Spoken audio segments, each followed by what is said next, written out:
Naglabas na nga ng official statement si Andy sa biglaang pagkawala ng kanyang nanay Jacqueline Jose. Paalam nanay ko, sobrang bilis ng pangyayari kaya sa ngayon ay hindi pa matanggap ni Andy ang mga ito. Ngayon ay wala na ang pinakamamahal na nanay Jacqueline. Ang sandigan ni Andy sa ngayon ay ang kanyang kuya Gabby Eigenman at humarap sila pareho sa media para malinawan ang mga taga-suporta ng namayapang ina na si nanay Jacqueline Jose.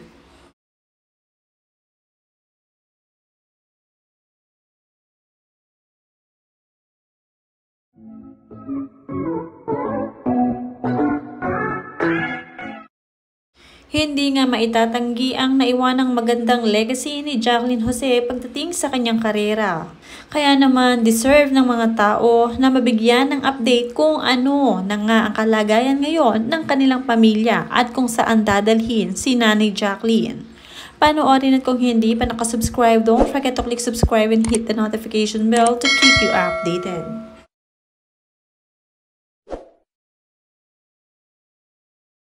Pinipilit nga ni Andy na magsalita kahit naiiyak para makapagbigay ng impormasyon tungkol sa kanyang nanay. Sobrang nagdadalamhati ngayon si Andy at ganon din si Ellie na malapit sa kanyang lola Jacqueline.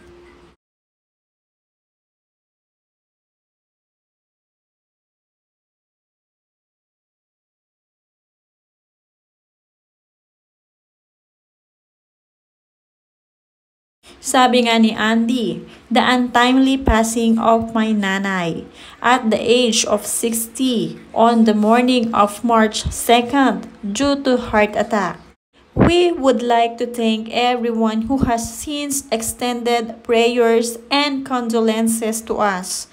Please provide us the respect and privacy to grieve. Her undeniable legacy will definitely forever live on through her work, through her children, and the many lives she's touched.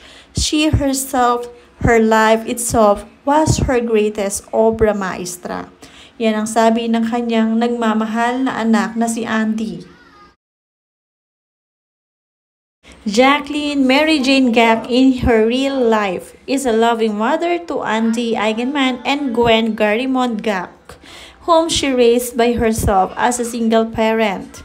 Andy is her daughter with the late actor Mark Hill, while Gwen is her son with the Dawn Band member Kenneth Ilagan, who studied in the US. She also has 3 adorable grandkids with Andy, namely Ellie, Lilo, and Koa.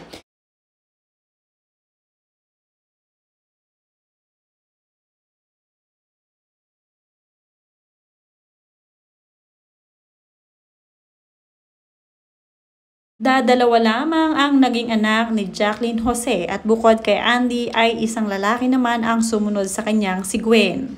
Ngayon ay nasa Amerika ang isang anak na ito at siguradong uuwi para masilayan ang kanyang nanay Jacqueline at makasama sa pagluluksa ang kanyang ate Andy.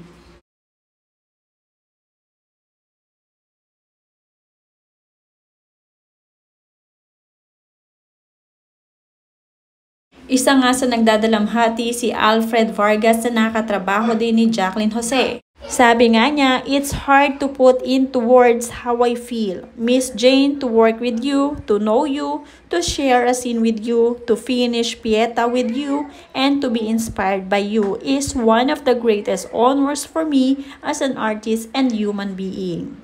Maraming salamat po at naging bahagi kayo ng karanasan ko bilang isang aktor. Habang buhay kong hawak ang mga alaalang kasama kayo at makita sa aking sariling mga mata ang hindi mapapantayang pagmamahal nyo sa ating sining. Rest in peace, Miss Jane. Mula naman kay Aramina, Ate Jacqueline or Ate Jane. 2 weeks ago lang magkausap tayo, then last week naman magka-message pa tayo. At meron pa tayo na movie na tatapusin dapat. Nakakalungkot at nakakabigla naman ang nangyari. Dalawa na kayo ni Tito Ronaldo na wala kung saan kasama namin kayo sa movie. I've worked with you since I was 15, mula sa The Floor Contemplation Story, Prinsesa ng Banyera at itong ginagawa natin na Poon movie. Nawala na naman ang industriya ng isang magaling at veteranong aktres. Maraming salamat sa iyong contribution sa industriya. Maraming salamat sa magandang alaala at pakikipagkaibigan sa amin na katrabaho mo. We love you. Rest in peace, Ate Jane. My deepest condolences to you and your family.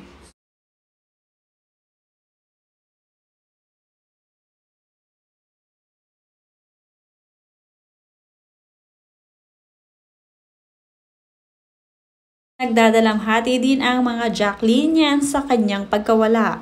Wala po kaming ibang masabi kundi salamat. Salamat po sa pagmamahal na ibinigay mo po sa aming lahat na tagahanga mo. Hindi man po tayo nabigyan ng pagkakataon na magkita sa mundong ito, pero nakatitiyak po kaming hindi man dito pero darating pa din ang araw na yon. Fly high, mahal naming nanay. Baunin mo po ang aming pagmamahal at lahat ng payo nyo. Mahal na mahal ka po ng Jacqueline nyo.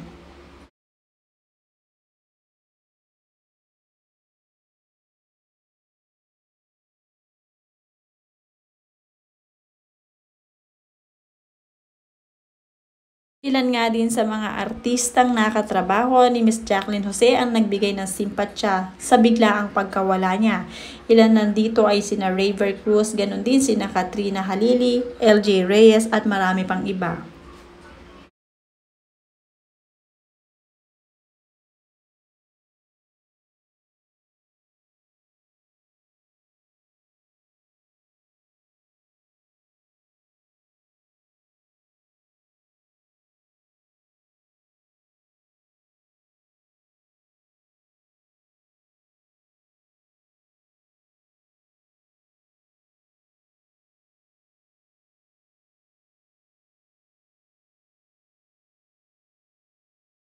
You were part of my journey from the start, more than being one of the best in our industry.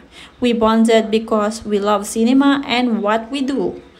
We even have the same tattoos to remember our loved ones. Lost a family and a dear friend, utterly devastating, but I'm just trying to think that I've got another angel in heaven. Love you, Miss Jane.